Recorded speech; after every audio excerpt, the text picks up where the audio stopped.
तुगलक 1320 से 1412 ईस्वी के बीच में। बच्चों, गयासुद्दीन तुगलक ने एक नया राजवंश कायम किया जो 1412 ईस्वी तक शासन करता रहा। इनमें 3 योग्य शासक हुए।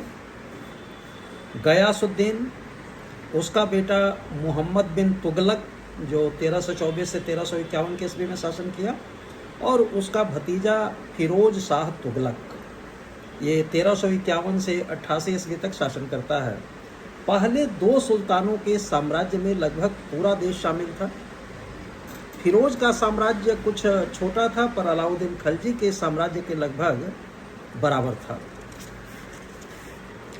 फिरोज की मृत्यु के बाद दिल्ली सल्तनत का विघटन शुरू हो जाता है और उत्तर भारत में अनेक छोटे राज्यों में बढ़ जाता है। यूँ तो तुगलक 1412 ईस्वी तक शासन करते रहे, पर 1398 ईस्वी में दिल्ली पर तैमूर के हमले को तुगलक साम्राज्य के अंत का आरंभ माना जा सकता है। पहले हम अलाउद्दीन खलजी के समय से दिल्ली सल्तनत का उल्लेखनीय प्रशासन पर विचार कर चुके हैं या करेंगे। फिर सल्तनत में इस काल में किए गए विभिन्न आंतरिक सुधारों और फिर सल्तनत के विघटन के कारणों के बारे में छानबीन करेंगे। तो तुगलक वंश में गयासुद्दीन तुगलक, इसका शासनकाल 1320 ईस्वी से 25 ईस्वी के बीच में होता है। इसके आरंभिक जीवन के अगर बारे में बात करें तो सुल्तान बनने के पूर्व गयासुद्दीन तुगलक का नाम गाजी मलिक था। इसका अर्थ काफिरों का वध करने वाला या विधर्मियों का वध करने वाला होता है। गाजी मलिक के पिता का नाम मलिक तुगलक था तथा माता पंजाब की जाटनी थी। गाजी मलिक का पिता बलबन के तुर्की दासों में से एक था, जो मूल रूप से करौना जात का तुर्क था, जनजाति का तुर्क था, इसलिए उन्हें करौना तुर्क भी कहा जाता है। दूसरे विद्वानों की राय में करौना शब्द तुर्कों एवं मंगोलों की एक मिश्रित जनजाति के लिए प्रयुक्त हुआ। स्पष्ट है कि तुगलक इन लोगों की जाति का नाम नहीं था, बल्कि गाजी मलिक के पिता के शिरनामा था या टाइटल था, जिस कारण उनके वंशज तुगलक वंशी कहलाए। गाजी मलिक ने अपना सार्वजनिक जीवन सुल्तान जलालुद्दीन फिरोज खलजी के अंगरक्षक सैनिक रूप में आरंभ किया था। सुल्तान अलाउद्दीन खलजी के समय में उसके पद और प्रतिष्ठा में वृद्धि हुई। वह अपने पहले मुल्तान का प्रांतपति बना तथा बाद में दीपालपुर जैसे सीमांत प्रांत का भी प्रांतपति बना दिया गया। सुल्तान मुबारक शाह खलजी के समय में अपने पद पर पूर्ववत बने रहते हुए उसने मंगोलों के विरुद्ध काफ़ी वीरता दिखाई। उसने करीब 29 मंगोल आक्रमणों को विफल किया, जिस कारण वह मलिक उल गाजी यानी गाजियों का सरदार के नाम से प्रसिद्ध हुआ। सुल्तान के रूप में अगर हम लोग बात करें तो मुबारक हसन अर्थात खुसरो खां मूल रूप से हिंदू धर्म के बरादू जाति का था, जिसने सुल्तान बनने पर बरादुओं को महत्वपूर्ण पद दिए, जिससे अलाई सरदारों में असंतोष फैल गया। गाजी मलिक के नेतृत्व में षड्यंत्र करके और मुबारक हसन की हत्या कर दी गई। चूँकि अलाउद्दीन खलजी का कोई पुरुष वंशज नहीं बचा था, इसलिए अमीरों ने गाजी मलिक से सुल्तान बनने के प्रार्थना की। इस पर गाजी मलिक का जवाब था, मेरे धनुष और बाण ही मेरे मुकुट और सिंहासन है, तथा मैंने शक्ति या साम्राज्य प्राप्त करने के लिए नहीं, बल्कि अपने स्वामियों यानी मालिकों के मृत्यु का बदला लेने के लिए तलवार उठाया था। लेकिन अंततः गाजी मलिक मान गया और गयासुद्दीन तुगलक गाजी का खिताब धारण करके सुल्तान बना। राजनीतिक शक्ति के उपयोग की समाप्ति का सूचक था। पहले तुर्कों ने, फिर खलजियों ने जातीय वर्ग के रूप में विशेषाधिकारों का उपयोग किया था, किंतु तुगलक वंश के सुल्तान किसी विशेष जाति या जातीय समूह के प्रतिनिधि नहीं थे। तुगलक कोई जातीय उपनाम नहीं था, अपितु यह व्यक्तिगत नाम था। यह पहला अवसर था जब कोई व्यक्ति सर्वसम्मति से दिल्ली का सुल्तान बनता है। गयासुद्दीन तुगलक का निर्वाचन व राज्यारोहण विशुद्ध इस्लामी सिद्धांत और इस्लामी गणतांत्रिक भावना के अनुसार हुआ था। अगर उसके प्रारंभिक कार्यों के बारे में बात करें तो गयासुद्दीन तुगलक के दो उल्लेखनीय कार्य थे: अर्थव्यवस्था में सुधार और सेना का पुनर्गठन। बच्चों, अर्थव्यवस्था के सुधार में निम्नलिखित बातें की जा सकती है। धन वापसी का आदेश देता है। सुल्तान ने उन सबसे धनराशि को वापस खजाने में लौटाने को कहा जिन्हें खुसरो खां ने अपनी स्थिति सुदृढ़ करने के लिए अंधाधुंध बांटा था। यहाँ तक कि दिल्ली के प्रसिद्ध सूफी संत निजामुद्दीन औलिया को भी वह धन लौटाने को कहा जाता है जो उन्हें धार्मिक अनुदानों में मिला था। दूसरा होता है राजस्व सुधार की व्यवहारिक नीति। सुल्तान ने राजस्व सुधार की व्यवहारिक नीति लागू की जो अलाउद्दीन की कठोर प्रणाली और उसके उत्तराधिकारियों के अत्यधिक उदार प्रणाली के बीच संतुलन का रास्ता था। इसे इतिहासकार बर्नी ने तारीक ए इत्दाल अर्थात सुल्तान का तरीका एवं रस्म ए मियाना अर्थात बीच का रास्ता इसका संज्ञा दिया है। सेना के अगर पुनर्संगठन की बात करें बच्चों तो अलाउद्दीन खलजी ने एक प्रभावशाली सैन्य संगठन की स्थापना की थी जो उसके उत्तराधिकारियों के समय में टुकड़े टुकड़े हो गया था। अनुभवी सेनानी गयासुद्दीन तुगलक ने बड़ी मेहनत से सेना का पुनर्संगठन किया। अलाउद्दीन खलजी के नियम दाग तथा हुलिया को गयासुद्दीन तुगलक ने कठोरता से लागू किया। अगर इसके सैनिक अभियान के बारे में बात किया जाए तो तेलंगाना विजय करता है 1321 से 23 ईस्वी के बीच में राय प्रताप रुद्रदेव के खिलाफ। तेलंगाना के शासक राय प्रताप रुद्रदेव ने वार्षिक कर देने से इनकार कर दिया था तथा अपने को दिल्ली सल्तनत से स्वतंत्र घोषित कर दिया था। सुल्तान ने अपने लड़के जौना खां, जो बाद में मोहम्मद बिन तुगलक के नाम से प्रसिद्ध होता है, उसको विशाल सेना लेकर के वारंगल भेजा। वारंगल दुर्ग को करीब 6 महीने तक घेरा रखा गया, किंतु इसी बीच सुल्तान की मृत्यु का अफवाह फैल गया। अधिकारियों ने साठगांठ शुरू की। परिणाम स्वरूप जौना खां विजय प्राप्त करने से पहले ही वापस देवगिरी लौट गया। अफवाहों को निराधार पाने पर दोषी लोगों को सजा दी गई तथा एक बार फिर दक्षिण के विरुद्ध जौना खां के अधीन एक अभियान भेजा गया। वारंगल दुर्ग के साथ साथ दूसरे किले भी जीते गए। हिंदू अधिकारियों को नहीं हटाया गया और न ही धार्मिक स्थानों को क्षति पहुंचाई गई। यह अवश्य हुआ कि सारे वारंगल क्षेत्र को कई प्रशासनिक भागों में बांट दिया गया। जाजनगर यानी उड़ीसा का अभियान 1324 ईस्वी में करते हैं। वहां का राजा भानुदेव द्वितीय था। तेलंगाना विजय की सहायक कड़ी थी। तेलंगाना के बाद जाजनगर में सैनिक अभियान भेजा गया। वहां के शासक भानुदेव द्वितीय ने वारंगल का साथ दिया था।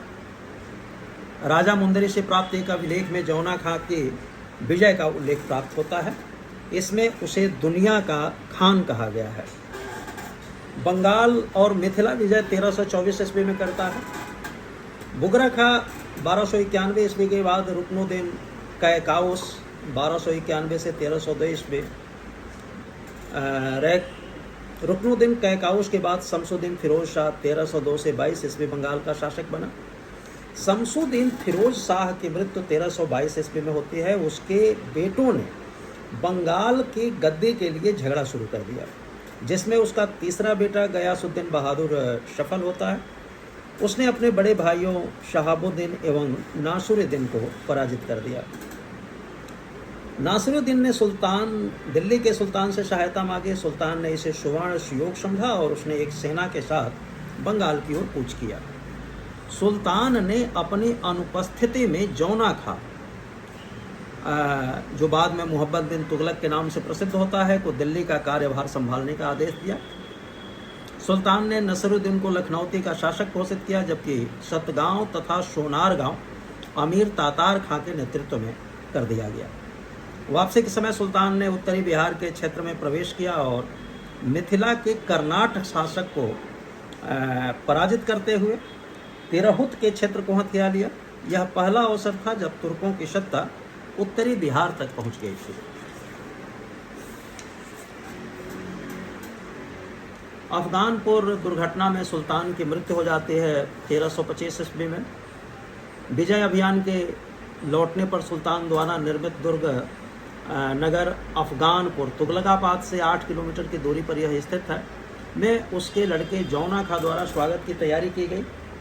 स्वागत समारोह के लिए निर्मित लकड़ी के एक भवन के गिरने से फरवरी 1325 ईस्वी में सुल्तान की मृत्यु हो गई। सुल्तान को तुगलकाबाद में दफना दिया गया। सुल्तान गयासुद्दीन तुगलक की मृत्यु को लेकर इतिहासकारों में मतभेद है। इब्न बतूता के अनुसार यह अफगानपुर दुर्घटना पूर्व नियोजित थी और शहजादे जौना खां ने सुल्तान की हत्या करने के लिए इस योजना को कार्यरूप दिया था, जबकि दूसरे इतिहासकार ऐसा नहीं मानते। उनका मानना है कि सुल्तान की मृत्यु संयोगवश हुई। दोनों में ज़्यादा संभावना इसी बात की है कि जौना खां ने अपने पिता को मारने का कोई षड्यंत्र नहीं किया था, बल्कि सुल्तान की मृत्यु दैवी इच्छा के कारण हुई थी। गयासुद्दीन तुगलक के प्रशासनिक और आर्थिक सुधार की अगर बात करें तो प्रशासनिक सुधार में अपनी शासन व्यवस्था के पुनर्गठन में गयासुद्दीन तुगलक ने मध्यम मार्ग का अनुसरण किया था। अधिकारियों के पथ प्रदर्शन एवं उनके निर्णय में एक रूपता लाने के लिए गयासुद्दीन तुगलक ने एक विधि संहिता बनाई थी। बलबन के समान वह अपने पास योग्य व्यक्तियों को एकत्रित करने को उत्सुक था, किंतु वह बलबन के समान शुद्ध रक्त की बाध्यता का संकेत नहीं था। उसकी नज़र में केवल योग्यता का ही महत्व था, न कि धन एवं वंश का। उसने गबन तथा भ्रष्टाचार दृढ़तापूर्वक दबाया तथा अपने अधिकारियों को प्रलोभनों से बचाने के लिए उसने अच्छे वेतन दिए। आर्थिक सुधार की अगर बात करें तो उसने धन वापसी का आदेश दिया, राजस्व सुधार की व्यवहारिक नीति अपनाया। किसान के कल्याण का विचार सुल्तान के मन में सर्वोपरि था। किसानों का बोझ हल्का करने के लिए उसने अलाउद्दीन के भूमि मापने की पद्धति हुक्म ए मशाहत और प्रति विश्वा उपज का नियम रद्द कर दिया। इसके स्थान पर उसने साझे हुक्म ए हासिल का नियम लागू किया। लगान की परंपरागत दर शकल उत्पाद का 1/5 भाग थे, जिसे अलाउद्दीन ने बढ़ाकर 1/2 भाग कर दिया था तथा उसके उत्तराधिकारियों ने घटाकर फिर 1/5 भाग कर दिया था। गयासुद्दीन तुगलक ने चालू दर पर अतिरिक्त कर के रूप में 1/10 भाग की बढ़ोतरी कर दी, यानी 1/5 प्लस 1/10 यानी 3/20 भाग अर्थात 20% से बढ़ाकर 30% उसने कर दिया। किसानों को सिंचाई की सुविधा उपलब्ध कराने हेतु नहरें खोदी गई। वह नहर निर्माण कराने वाला दिल्ली का पहला सुल्तान था। सूखे की स्थिति में किसानों की सहायता के लिए सुल्तान ने अकाल नीति को तैयार किया था। मुकद्दम व अन्य मध्यम वर्ग के विशेषाधिकार तथा भत्ते पुनः बहाल कर दिए। मुक्ताओं को उनके अंश निर्धारित किए गए और आदेश दिया गया कि लगान वसूली में अत्याचार न करें एवं लगान के अतिरिक्त कोई और कर न वसूलें। उसने इक्तादारों द्वारा लगान वसूली में ठेकेदारी की कुरीत पर रोक लगाई और उनके द्वारा लगान वसूली में प्राप्त आमदनी का लेखा जोखा नियमित रूप से लिया जाने लगा। बच्चों, हवाजिल यानी अतिरिक्त आमदनी को इक्ता द्वारा केंद्रीय कोष में जमा करने के उपाय किए गए। इस प्रकार सुल्तान जो था वो मुक्ताओं, मुकद्दमों एवं किसानों के बीच समन्वय स्थापित करने का प्रयास किया था। अन्य सुधार की अगर बात करें तो उपर्युक्त सुधारों के अतिरिक्त सुल्तान ने न्याय विभाग और पुलिस विभाग में सुधार किए। डाक व्यवस्था का पुनर्गठन किया। गयासुद्दीन तुगलक के सुधारों की प्रशंसा करते हुए मध्यकालीन इतिहासकार वर्णी ने लिखा है कि इन सुधारों से लोगों को ऐसा लगा जैसे अलाउद्दीन फिर वापस आ गया हो। आधुनिक इतिहासकार वीपी सक्सेना ने लिखा, गयासुद्दीन तुगलक ने अलाउद्दीन खलजी के ढंगों व आदर्शों को नया अर्थ दिया और उनमें क्रूरता की तेज धार निकालकर उन्हें अधिक उपयोगी और ग्राह्य बनाया। तो बच्चों, ये जो संस्थापक थे तुगलक वंश के, उनके बारे में बात हुई। बहुत बहुत शुभकामनाएं। अब हम लोग दूसरे लेक्चर में मोहम्मद बिन तुगलक के बारे में चर्चा करेंगे, जो 1225 ईस्वी से लेकर के 1291 ईस्वी के बीच में शासन करता है। तो उसके विषय में बात करेंगे। बहुत बहुत शुभकामनाएं बच्चों। अब हम लोग मोहम्मद तुगलक के बारे में बात करेंगे। अलाउद्दीन खलजी के बाद मोहम्मद बिन तुगलक 1324 ईस्वी से 1391 ईस्वी के बीच में इसका शासन होता है। उसको एक ऐसे शासक के रूप में याद किया जाता है जिसने दिलेरी भरे कई प्रयोग किए और खेती में गहरी दिलचस्पी दिखाई। मोहम्मद बिन तुगलक कुछ अर्थों में अपने दौर के सबसे उल्लेखनीय शासकों में से एक था। वह धर्म और दर्शन का विद्वान था तथा आलोचनात्मक और खुले दिमाग वाला व्यक्ति था। वह मुस्लिम सूफियों के साथ ही नहीं बल्कि हिंदू योगियों और जिन प्रभा सूरी जैसे जैन संतों के साथ भी विचार विमर्श करता था। इस बात को अनेक कट्टर उलमा या धर्मशास्त्री उसे पसंद नहीं करते थे, जिन्होंने उस पर बुद्धिवादी होने का आरोप लगाया था। अर्थात ऐसा व्यक्ति जो धार्मिक विश्वासों को श्रद्धा भाव से स्वीकार नहीं करता, वह योग्यता के आधार पर लोगों को, चाहे वे कुलीन वंश के हों या न हों, उच्च पद पर देने के लिए तैयार रहता था। दुर्भाग्य से उसमें जल्दबाजी और बेसब्री की प्रवृत्ति थी और यही कारण है कि उसके अनेक प्रयोग असफल रहे और उसे अभागा आदर्शवादी कहा गया। मोहम्मद तुगलक का शासन अशुभ परिस्थितियों में शुरू हुआ था। बंगाल के खिलाफ एक सफल मुहिम के बाद सुल्तान गयासुद्दीन तुगलक दिल्ली लौट रहा था। सुल्तान के शानदार स्वागत के लिए मोहम्मद तुगलक के आदेश पर जल्दबाजी में लकड़ी का एक पंडाल बनाया गया। जब पकड़े गए हाथियों की नुमाइश चल रही थी तो जल्दबाजी में खड़ा गया पंडाल गिर पड़ा और सुल्तान उसमें दबकर मर गया। इसमें अनेक अफवाहें पनपी। यह कि मोहम्मद तुगलक ने अपने पिता को मारने की योजना बना रखी थी, यह कि यह अल्लाह का कहर था और यह भी कि यह दिल्ली के मशहूर संत निजामुद्दीन औलिया का श्राप था, जिनको सुल्तान ने सजा देने की धमकी दी थी, इत्यादि।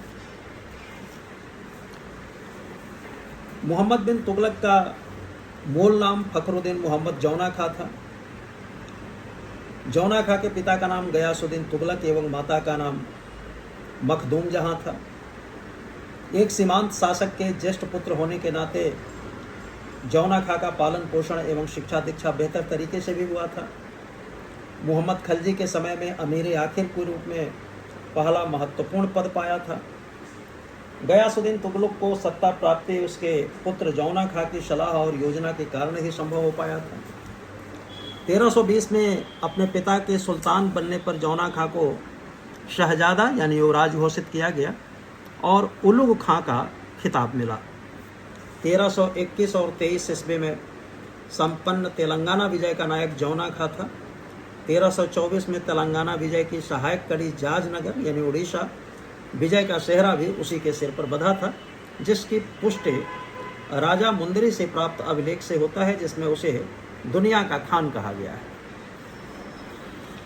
सुल्तान के रूप में 1325 ईस्वी में जब गयासुद्दीन तुगलक बंगाल के अतिरिक्त उसके आंतरिक गड़बड़ी को दुरुस्त करके लौट रहा था तो अफगानपुर में जौना खां ने उसका स्वागत की तैयारी किया और स्वागत समारोह में, जैसा कि आपको मैंने पहले बताया, निर्मित लकड़ी के भवन में गिरने से गयासुद्दीन तुगलक की मृत्यु हो जाती है। मोहम्मद बिन तुगलक को विरासत में भरा पूरा खजाना एवं विशाल साम्राज्य मिला। मोहम्मद बिन तुगलक के कालानूर तथा फरसूर यानी पेशावर तथा दक्षिण में द्वार समुद्र, माबर व अनेक गोंडी के राज्यों पर अधिकार किया। कश्मीर तथा बलूचिस्तान को छोड़कर लगभग सारा हिंदुस्तान दिल्ली सल्तनत के नियंत्रण में था। उत्तर पूर्व में हिमालय तक, उत्तर पश्चिम में सिंध तक, पूर्व व पश्चिम में दोनों समुद्रों तक तथा दक्षिण में मालाबार व माबर का प्रदेश सल्तनत के प्रभाव को मानता था। तुगलक साम्राज्य 23 प्रांतों में बटा था, जिसमें शामिल थे दिल्ली, देवगिरी, लाहौर, मुल्तान, सरस्वती या सिरसा, गुजरात, अवध, कन्नौज, लखनौती, बिहार, मालवा, जाजनगर, द्वार समुद्र इत्यादि। सल्तनत के विस्तार का चरमोत्कर्ष उसके विघटन का आरंभिक बिंदु भी साबित हुआ। मोहम्मद बिन तुगलक के समय में दिल्ली का सल्तनत जो विस्तार था राज्यारोहण के समय, उत्तर में हिमालय की तराई से लेकर के दक्षिण में देवगिरी तथा वारंगल तक तथा पूर्व में बंगाल से लेकर पश्चिम में सिंध तक। चरमोत्कर्ष के समय कश्मीर, बलूचिस्तान तथा पूर्वांचल को छोड़कर लगभग समस्त उपमहाद्वीप शामिल था, और मृत्यु के समय सल्तनत की सीमा उतनी ही रह गई जितनी अलाउद्दीन खलजी के मृत्यु के समय में थी। मोहम्मद बिन तुगलक के शासनकाल को अध्ययन की सुविधा के लिए 2 भागों में बांटा जा सकता है। पहला प्रयोग काल 1325 से 1335 ईस्वी। इस अवधि में मोहम्मद बिन तुगलक नए नए प्रयोग करता रहा तथा राज्य में प्रायः शांति बनी रही। इसके बाद फिर विद्रोह काल, उसको 1335 से 1391 ईस्वी के बीच में मानते हैं। इस अवधि में उसकी नई योजनाएं एवं प्रयोग असफल होते गए, नतीजतन समस्याएं एवं विद्रोह बढ़ते गए, जिससे निपटने में वह दिन रात लगा रहा।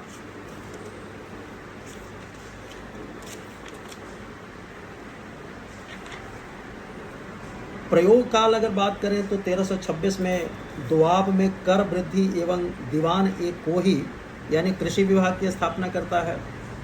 1327 में राजधानी परिवर्तित करता है। सल्तनत की राजधानी दिल्ली से देवगिरी यानी दौलताबाद परिवर्तन करता है। 2 वर्ष बाद भूल महसूस करता है। 8 वर्ष बाद 1335 ईस्वी में प्लेग के कारण इच्छुक लोगों को दिल्ली वापस जाने का आदेश देता है, और 14 वर्ष बाद 1341-42 ईस्वी में दिल्ली फिर से राजधानी आ जाता है। 1329 में प्रतीक मुद्रा का प्रचलन करता है, और 1331-32 ईस्वी में प्रतीक मुद्रा की समाप्ति कर देता है। 1329-30 में खुरासान विजय की योजना बनाता है। योजना को मूर्त रूप देने के लिए विशेष सेना का गठन करता है, किंतु अगले ही साल सेना का विघटन हो जाता है।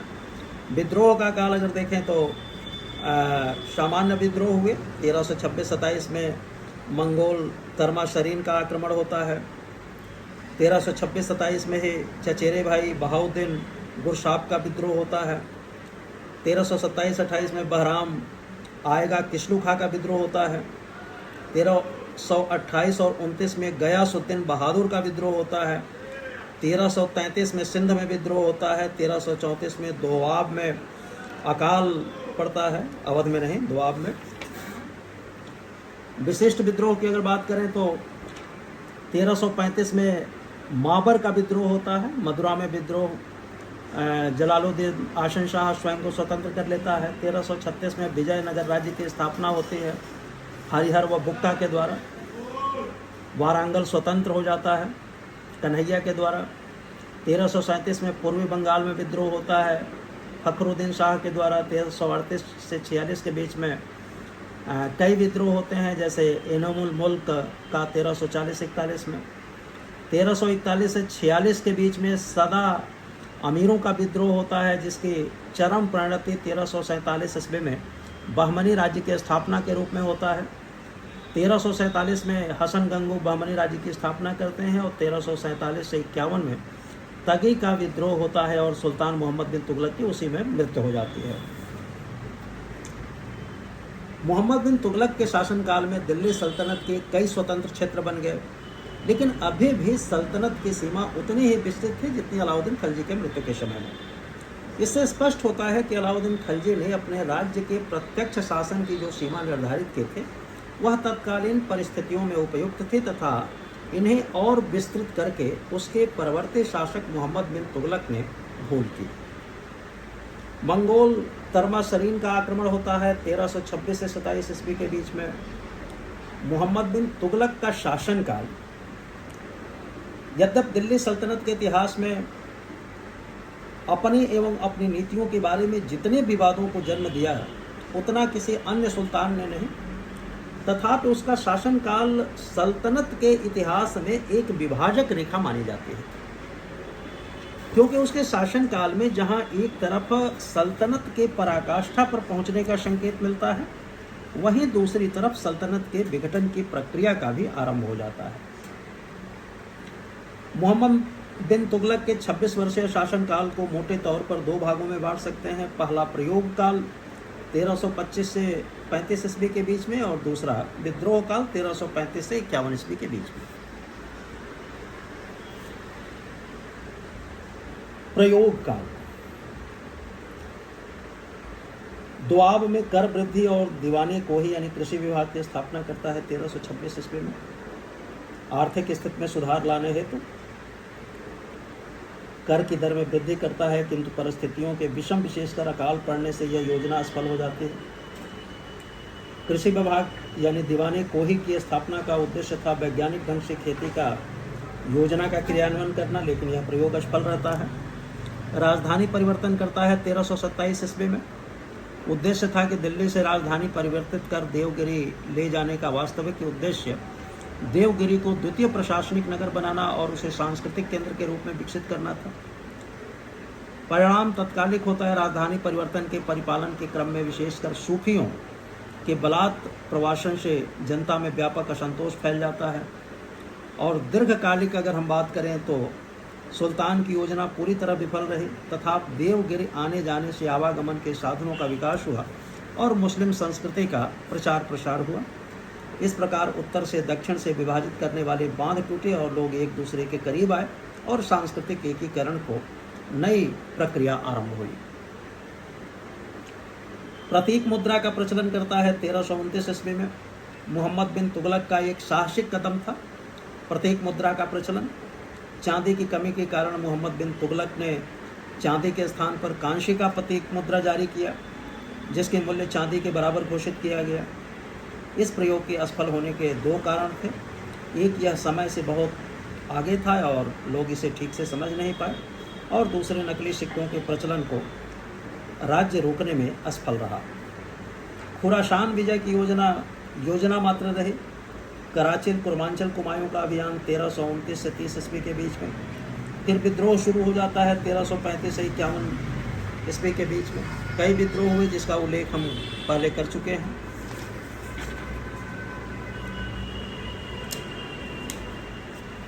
अगर मोहम्मद बिन तुगलक के शासनकाल के कुल 22 विद्रोहों की चर्चा करें तो औसतन प्रतिवर्ष एक विद्रोह होता है। 1335 ईस्वी में माबर का विद्रोह विभाजक रेखा माना जाता है, क्योंकि 1335 के पूर्व जो 6 विद्रोह हुए थे वे सुल्तान के प्रतिनिधियों द्वारा दबा दिए गए, जबकि 1335 ईस्वी के बाद जो विद्रोह हुए उसमें कई सफल रहे और स्वतंत्र राज्यों जैसे विजयनगर, बाहमनी राज्य आदि की स्थापना हुई। इस प्रकार मोहम्मद बिन तुगलक की मृत्यु के समय 1351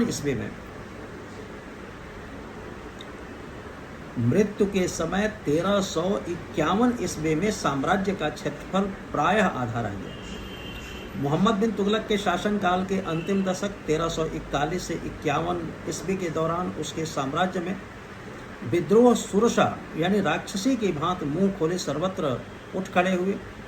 राज्य के विद्रोह पर मोहम्मद बिन तुगलक ने टिप्पणी की थी कि मेरा राज्य बीमार है और उसकी बीमारी किसी दवाई से ठीक नहीं की जा सकती। यदि चिकित्सक इसकी कमर के दर्द का इलाज करता है तो ज्वर बढ़ जाता है, यदि वह उसके ज्वर का उपचार करता है तो धमनी में कष्ट उत्पन्न होता है। विभिन्न बीमारियां मेरे राज्य में एक साथ उत्पन्न हो गई है। यदि मैं एक स्थान पर व्यवस्था स्थापित करता हूं तो दूसरे स्थान पर गड़बड़ी उत्पन्न हो जाती है। यदि मैं दूसरे स्थान पर ठीक करता हूं तो दूसरे स्थान पर हलचल होती है। इन विद्रोहों का प्रसार यूँ तो पूरे साम्राज्य में था, पर तीव्रता उन प्रांतों में ज़्यादा थी जो साम्राज्य के छोर पर स्थित थे। दूसरी बात यह है कि यदि एक विद्रोह उत्तर में होता तो उसके बाद होने वाला विद्रोह दूर दक्षिण में, एक पूरब में होता तो दूसरा पश्चिम में। फलतः सुल्तान के सेना उत्तर दक्षिण पूर्व पश्चिम करते करते हैरान परेशान हो गए। विस्तृत साम्राज्य की बार बार लंबी यात्राएं कष्टकर साबित हुई। इसके अतिरिक्त स्थल मार्ग की अपनी कठिनाइयां थे, जिस कारण शाही सेना असफल रही। शाही सेना की असफलता के कारण थे साम्राज्य का विस्तृत आकार और आवागमन के साधनों की गति का धीमा होना, राज्य का सामंतशाही संगठन, नए प्रयोगों का असफल होना, अमीरों की शक्ति को संतुलित करने के लिए विदेशी अमीर सादा को ऊंचे पद देना और बाद में इनका परेशानी का सबब बनना, दक्षिण में हिंदुओं के संगठित प्रयास इत्यादि। माबर या मदुरा का विद्रोह और स्वतंत्र जलालुद्दीन आशन शाह 1335 ईस्वी में होता है। जब सुल्तान दोआब में अकाल से उत्पन्न स्थिति से निपटने में लगा था, उसी समय मदुरा के हाकिम जलालुद्दीन अहसन शाह ने विद्रोह कर दिया। विद्रोह को दबाने हेतु सुल्तान स्वयं चला, किंतु वारंगल पहुंचने पर प्लेग फैल गया और हजारों सैनिक तथा अमीर मर गए। अतः उसने तुरंत देवगिरी लौटने का निश्चय किया। फलस्वरूप मदुरा स्वतंत्र हो गया और यहीं से सुल्तान मोहम्मद बिन तुगलक के साम्राज्य का विघटन आरंभ हो गया और साथ ही दिल्ली सल्तनत का पतन भी। विजयनगर की स्थापना होती है। इसी बीच में हरिहर बुक्का के द्वारा वारंगल स्वतंत्र होता है कन्हैया के नेतृत्व में। 1336 ईस्वी में हरिहर और बुक्का दो भाइयों ने विजयनगर राज्य की स्थापना की। इसी वर्ष कन्हैया के नेतृत्व में वारंगल भी स्वतंत्र हो गया। पूर्वी बंगाल में विद्रोह और स्वतंत्र फखरुद्दीन मुबारक शाह 1337 ईस्वी में विद्रोह होता है। पूर्वी बंगाल और दिल्ली सल्तनत का नियंत्रण भी जाता रहा। शादा अमीरों मतलब अमीर शादा का विद्रोह एवं बाहमनी साम्राज्य की स्थापना होती है हसन गंगू के नेतृत्व में 1341-47 के बीच में। शासनकाल के अंतिम वर्षों में सुल्तान मोहम्मद बिन तुगलक की शक्ति सदा अमीरों के दमन करने में लगी रही, जिन्होंने 1341 और 46 ईस्वी के दौरान खंभात और दौलताबाद तक समस्त वातावरण उपद्रवों एवं विद्रोहों से भर दिया था। अंततः हसन गंगू ने 1347 ईस्वी में हसन अलाउद्दीन बहमन शाह का खिताब धारण करके बाहमनी राज्य की स्थापना करने में कामयाब हुआ। तगी का विद्रोह होता है और उसी समय सुल्तान की मृत्यु भी हो जाती है। तगी एक तुर्कीदास था जो मोहम्मद बिन तुगलक की कृपा से उच्च पद पर पहुंचा था। उसने गुजरात के गवर्नर का वध कर दिया, अन्नेलवाड़ा एवं खंबात पर अधिकार कर लिया, भड़च पर आक्रमण कर दिया। सुल्तान स्वयं शाही सेना के साथ कूच किया। तगी एक जगह से दूसरी जगह भागता रहा और आखिरकार सिंध में पनाह ले। सुल्तान ने कुछ समय रुककर गुजरात में शासन व्यवस्था बहाल की। उसके बाद और सेना बुलाकर तगी के पनाहगार आश्रय स्थल थट्टा पर धावा करने की तैयारी की, मगर अफसोस सुल्तान थट्टा के निकट गोंडाल पहुंचकर सख्त बीमार हो गया और 1351 ईस्वी में अल्लाह को प्यारा हो गया। उसके मरने पर बदायूं ने कहा कि सुल्तान को उसकी प्रजा से और प्रजा को अपने सुल्तान से मुक्ति मिल गई। अंत में साम्राज्य की गृह भूमि के अतिरिक्त केवल गुजरात और देवगिरी सुल्तान के अधिकार में बचा रह गया था। 1351 ईस्वी में सुल्तान की मृत्यु के समय दिल्ली सल्तनत अपनी पुरानी सीमाओं पर आ गया था। वह विद्या का प्रेमी था। दिल्ली सल्तनत के सुल्तानों में मोहम्मद बिन तुगलक एक सर्वाधिक विलक्षण व्यक्तित्व वाला शासक था। वह अरबी फारसी का महान विद्वान था। ज्ञान विज्ञान की विभिन्न शाखाओं जैसे खगोल शास्त्र, दर्शन, गणित, चिकित्सा विज्ञान, तर्कशास्त्र आदि में पारंगत था। धर्म एवं दर्शन के मामलों में तार्किक था। हिंदू योगियों एवं जैन आचार्यों राजशेखर और जिन प्रभा सूर्य से परिचर्चाएँ करने के मामले में वह मुगल बादशाह अकबर का पूर्वगामी था। उसने अफ्रीकी यात्री इब्न बतूता सहित कई विद्वानों को राज्याश्रय प्रदान किया। उसने इब्न बतूता को दिल्ली का काजी नियुक्त किया। 1342 ईस्वी में सुल्तान ने राजदूत के रूप में चीन जाने तक वह इस पद पर बना रहा। अगर उसके व्यक्तित्व की बात की जाए तो मोहम्मद बिन तुगलक का व्यक्तित्व अत्यंत जटिल था। अपनी सनक भरी योजनाओं, क्रूर कृत्यों एवं दूसरों के सुख दुख के प्रति पूर्ण उपेक्षा भाव के कारण उसे पागल और रक्त पिपासु भी कहा जाता था। वह दिल्ली के सभी सुल्तानों से अधिक विद्वान और सुसंस्कृत तथा योग्य सेनापति था और अधिकांश युद्धों में उसे विजय प्राप्त हुई थी। बहुत कम अवसरों पर उसे पराजय का मुख देखना पड़ा। उसमें ज्ञानार्जन की अदम्य लालसा रही थी। उसने मुसलमान होते हुए भी मुल्लाओं की उपेक्षा करके राज्य का शासन प्रबंध करने का प्रयास किया और कुछ ऐसी मौलिक योजनाएं प्रचलित की जो साम्राज्य के हित में थी। प्रशासन की अगर बात करें तो मोहम्मद बिन तुगलक के शासनकाल की सबसे विवादग्रस्त घटना उसकी प्रशासनिक योजनाओं के रूप में देखा जा सकता है। इसके संबंध में इतिहासकारों का विश्लेषण परस्पर विरोधी है।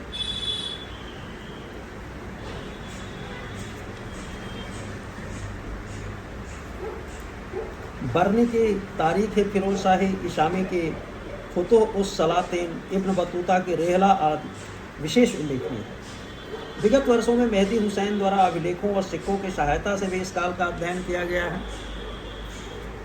इस विस्तृत जानकारी के चलते मोहम्मद बिन तुगलक की प्रशासनिक योजनाओं के बारे में इतिहासकारों के बीच में कई विचार प्रचलित हो गए। नतीजतन योजनाएं लागू तो हुई लेकिन प्रायः असफल रही और कुछ तो पूरी तरह कार्यान्वित भी न हो सके। इस तरह से मोहम्मद बिन तुगलक की योजनाओं एवं प्रयोगों का हाल ज्यों दवा की मर्ज पर बढ़ता गया जैसा हो गया। फिर भी इन योजनाओं एवं प्रयोगों की अपनी उपलब्धियां थी जिसका मूल्यांकन अलग से किया जा सकता है। नई राज्य नीति करता है, राज्य की गृह नीति करता है जिसमें दुआब में कर वृद्धि करता है, राजधानी परिवर्तित करता है और ये सारी चीज़ें बरनी के अनुसार चूँकि देवगिरी साम्राज्य के केंद्र में स्थित था इसलिए सभी दिशाओं से एक जैसी दूरी पर था, अतः उसे दारुल मुल्क राजधानी के लिए चुना गया। लगता है बरनी भौगोलिक स्थिति से पूरी तरह परिचित नहीं है और साथ ही दिल्ली से देवगिरी पर नियंत्रण नहीं रखा जा सकता था, तो देवगिरी से भी दिल्ली पर नियंत्रण नहीं रखा जा सकता था। इब्ने बतूता के अनुसार दिल्ली वासियों ने सुल्तान को गालियों भरे पत्र लिखे थे, इसलिए सुल्तान ने उनको सजा देने के इरादे से हुक्म दिया और सभी को शहर छोड़कर 700 मील दूर देवगिरी कूच किया। इशामी के अनुसार चूँकि सुल्तान दिल्ली के लोगों के प्रति सशंकित था इसलिए उसकी शक्ति क्षीण करने के लिए ऐसा किया। गार्डनर ब्राउन के अनुसार मंगोलों के निरंतर आक्रमणों से साम्राज्य की राजनीतिक गतिविधि का केंद्र उत्तरी भारत से खिसककर धीरे धीरे दक्षिणी भारत बन गया था। मेहदी हुसैन के अनुसार मुसलमानों की कमी के कारण देवगिरी को दूसरा प्रशासनिक केंद्र बनाना पड़ा। उपर्युक्त समकालीन एवं आधुनिक इतिहासकारों के मतों को ध्यान में रखते हुए निष्कर्षतः यही कहा जा सकता है कि मोहम्मद बिन तुगलक का वास्तविक उद्देश्य दिल्ली से राजधानी बदलकर देवगिरी ले जाना नहीं था, बल्कि देवगिरी को द्वितीय प्रशासनिक केंद्र बनाना था, जो मूलतः दक्षिण में आए दिन हो रहे विद्रोह पर अंकुश लगाने आदि जैसी राजनीतिक आवश्यकताओं से जनित था। इसके अलावा सुल्तान की इच्छा मुस्लिम संस्कृति को विकसित करने की भी रही होगी। अगर राज्य के विदेश नीति की बात करें तो खुरासान विजय की योजना मात्र रह गई। विदेशों से राजनयिक संबंध की शुरुआत की अगर बात करें तो मोहम्मद बिन तुगलक के उदय के समय भारत एवं विश्व के अन्य देशों से राजनयिक संबंधों के इतिहास में एक नया इतिहास प्रारंभ होता है। ईरान के अबू शहीद द्वारा भेजा गया अज़्व बिन यज़्द नामक राजदूत, इराक के मूसा द्वारा भेजा गया प्रतिनिधिमंडल, चीन के तोगान द्वारा भेजा गया प्रतिनिधिमंडल, ख्वारिज्म के शासक की पत्नी द्वारा भेजा गया प्रतिनिधिमंडल, सीरिया के शासक के पुत्र का आगमन, भारत के जाने वाले राजनयिक जो थे उसमें अफ्रीकी यात्री इब्ने बतूता का 1342 ईस्वी में सुल्तान मोहम्मद बिन तुगलक के राजदूत के रूप में चीन गमन हुआ। इस प्रकार स्पष्ट है कि मोहम्मद बिन तुगलक के समय से राजनयिकों का आवागमन का सिलसिला प्रारंभ हो जाता है। प्रशासनिक सिद्धांत की अगर बात करें तो इसमें अखिल भारतीय प्रशासन की योजना तथा अधिकारी वर्ग में नए तत्वों का समावेश होता है। मोहम्मद बिन तुगलक के प्रशासक वर्ग में 7 विभिन्न तत्वों का समावेश होता है, जिसमें प्राचीन परिवार, धर्म परिवर्तित व्यक्ति, विदेशी, धार्मिक वर्ग के लिए गए लोग, विशेषकर सूफी वर्ग से, अफगानी। मोहम्मद बिन तुगलक के प्रशासन में कुछ अफगान परिवारों ने उच्च पद प्राप्त करने में सफलता पाई थी। सादा अमीर वे अधिकारी थे जिनके नागरिक और सैनिक दोनों कर्तव्य थे तथा प्रत्येक अमीर सादा 100 सैनिकों के नायक थे या 100 गांवों का कार्यभार संभालने वाले अधिकारी थे। हिंदू अधिकारी थे। खिलाफत का एक सुरक्षात्मक ढाल के रूप में इस्तेमाल किया गया। मोहम्मद बिन तुगलक के असफलता के अगर कारण की बात करें तो इसमें न्याय निष्पक्ष त्वरित होने लगा, प्रभावित तुर्क सामंत हुए, कट्टर मुस्लिम एवं रूढ़िवादी उलेमा वर्ग भी इनका विरोधी बन गया, चरम साम्राज्य का विस्तार हो गया। बहुत ज़्यादा मोहम्मद बिन तुगलक के समय में साम्राज्य विस्तार अपने चरम पर पहुंच गया था। उस समय की परिस्थितियों में उस पर नियंत्रण रखना अत्यंत कठिन हो गया था।